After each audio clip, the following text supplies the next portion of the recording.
மாணவர்கள் ஒருபோதும் போர்ச்சோ கூட்டத்தில் வழியில் சென்றுவிடக்கூடாது என முதலமைச்சர் மு.க.ஸ்டாலின் அறிவுரை வழங்கினார்.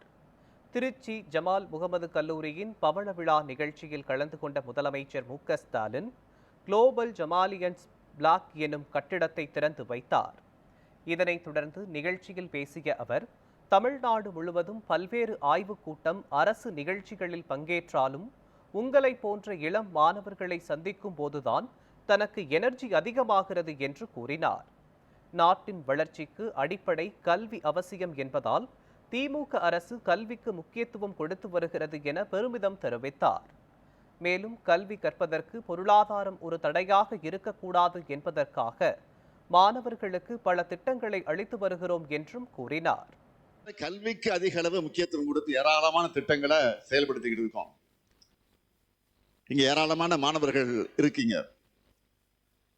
நம்ம செஞ்சுக்கிட்டு இருக்கக்கூடிய, நம்ம அரசு செஞ்சுக்கிட்டு இருக்கக்கூடிய சாதனைகள் எல்லாம் உங்களுக்கு நல்லா தெரியும்.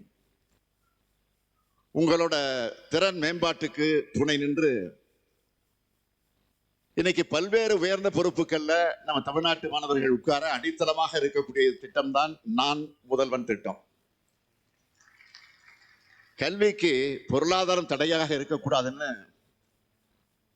மாணவ மாணவிகளுக்கு துணையாக மாதம் 1000 ரூபாய்ன்னு ஆண்டுக்கு 12,000 ரூபாய் வழங்குகிற புதுமை பெண் திட்டம் மற்றும் தமிழ் புதல்வன் திட்டம்.